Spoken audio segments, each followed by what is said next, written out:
Hello everyone, आज है 23 सितंबर और आज इस वीडियो में हम बात करने जा रहे हैं आलोक इंडस्ट्रीज़ के बारे में। 25 रुपये का शेयर है और देखा जाए तो आज तकरीबन 1.5% की तेज़ी यहाँ पर देखने को मिली। हालांकि मॉर्निंग में तेज़ी कुछ ज़्यादा ही बढ़ी थी, लेकिन बाद में धीरे धीरे गिरावट आते चलेगी, लेकिन फिर भी 1.5% की तेज़ी पर ये क्लोज हुआ है। बात करेंगे वीडियो में इसके बारे में, लेकिन उससे पहले अगर आपने अभी तक चैनल को सब्सक्राइब नहीं किया है तो प्लीज़ अभी इसे सब्सक्राइब कर लीजिए, क्योंकि आगे भी बहुत सारे वीडियोज़ हैं जब वो काफ़ी ज़्यादा हेल्प करेंगे।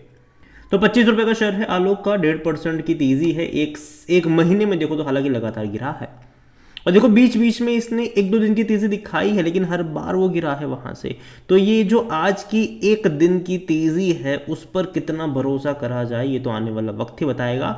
लेकिन पिछले एक साल का ग्राफ देखो, 39% का ग्रोथ। हालांकि तेज़ी एक झटके में आई थी जब रिलायंस ने यहाँ पर एक बड़ा पैसा इन्फ्यूज़ करा हुआ था।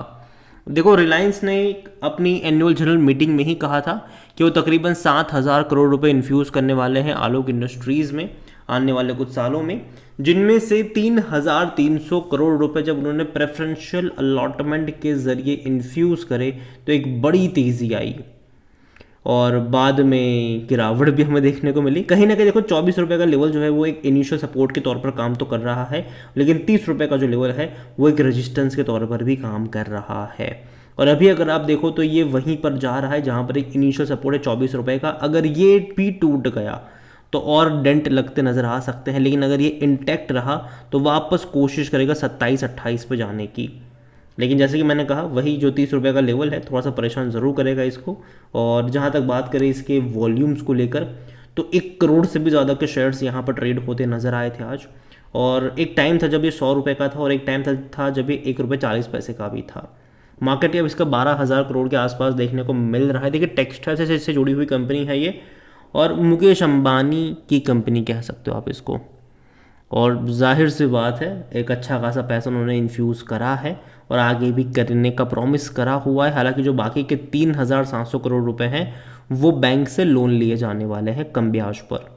देखते हैं कि क्या होगा उसका भी। और जहाँ तक नज़र करी जाए इस कंपनी में तो according to Moneycontrol user 100% लोग कह रहे हैं खरीदारी करो। 100% लोग। देखो मेरा ये मानना है कि यहाँ पर बेचने की सलाह मेरी नहीं है, क्योंकि जो गिरावट आई थी वो आ चुकी है कहीं ना कहीं एक सपोर्ट लेवल के आसपास। अब देखते हैं कि वो सपोर्ट भी इंटैक्ट रहना ज़रूरी है, ठीक है।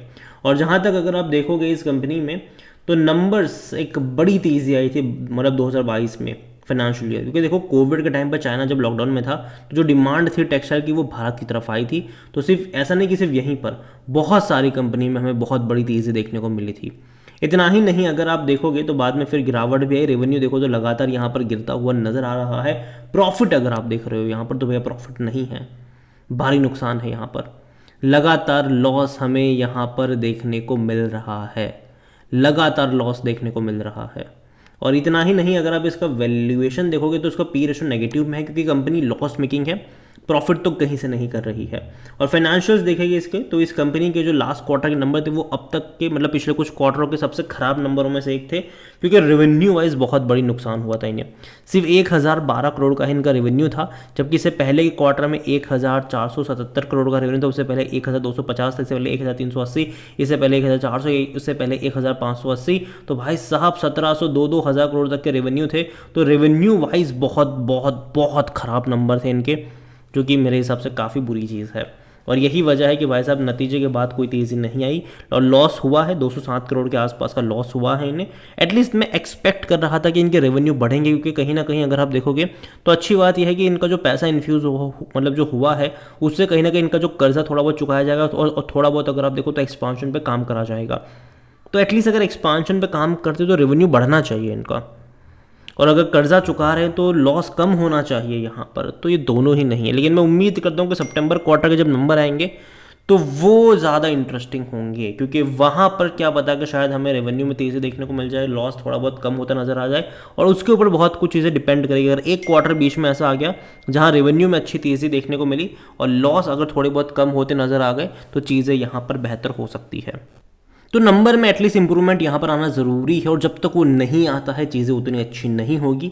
लेकिन देखो मैं उम्मीद तो यही करूँगा कि भाई साहब जो पैसा रेस कर रहे हैं, ये जो पैसा इनको मिला है रिलायंस की तरफ से, शायद उसका अच्छे से इस्तेमाल हो, इनके रेवेन्यू में तेज़ी आए, इनके प्रॉफिट्स में जो है एटलीस्ट लॉस से थोड़ा बहुत प्रॉफिट में आ जाए। जहाँ तक शेयर होल्डिंग के बारे में देखें तो जो प्रमोटर की होल्डिंग है वो 75% की है। प्रमोटर यहाँ पर दो लोग हैं, एक तो रिलायंस इंडस्ट्रीज़ है और दूसरा जेएम फाइनेंशियल है। 40% की होल्डिंग रिलायंस इंडस्ट्रीज़ के पास है, बाकी की जेएम फिनेंशियल के पास है, लेकिन अगेन कह दूँ वो भी रिलायंस का ही मान के चलो। म्यूचुअल फंड के पास 0.06% का स्टेक है, 0.32% डोमेस्टिक इंस्टीट्यूशन के पास है, 2.46% एफआईज लेकर बैठे हुए हैं। रिटेल यहाँ पर बड़ी क्वांटिटी में 17% की होल्डिंग रिटेल इन्वेस्टर के बाद है, मतलब पास है प्रमोटर के बाद। अगर आप देखो तो इतनी बड़ी क्वांटिटी रिटेल निवेशक लेकर बैठे। इंस्टीट्यूशन का अभी भी उतना ज़्यादा भरोसा इस कंपनी के ऊपर नहीं है। अदर पार्टीज 5.14% का स्टेक यहाँ पर लेकर बैठे हुए ज़रूर है।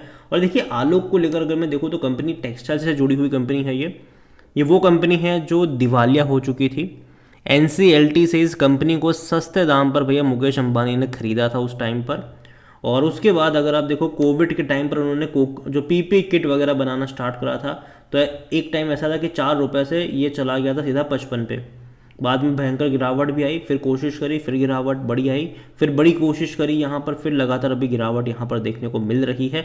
और कहीं ना कहीं 25 रुपये का लेवल इंपॉर्टेंट, 24 से 25 का लेवल इंपॉर्टेंट है, वहाँ पर सपोर्ट बनना ज़रूरी है। अगर नहीं बनता है तो हालत ख़राब होगी, अगर बनता है सपोर्ट तो अच्छी बात है।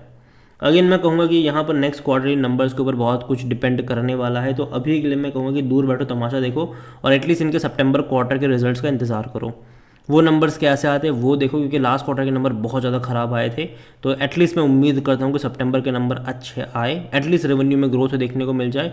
लॉस भले ही यहाँ पर देखने को मिले, लेकिन एटलीस्ट रेवेन्यू में ग्रोथ देखने को मिले। अगर वो देखने को मिलेगा तो चीज़ें बेहतर हो सकती है। अगेन ये मेरा पर्सनल ओपिनियन है, कोई भी इन्वेस्टमेंट एडवाइस नहीं। वीडियो को यहीं पे एंड करता हूँ। पसंद आए तो लाइक करो, शेयर करें। चैनल अगर पहली बार है तो प्लीज़ सब्सक्राइब करें। और आलोक इंडस्ट्रीज़ के बारे में आप क्या सोचते हैं वो भी आप मुझे कमेंट में लिख के बता सकते हैं। Thank you.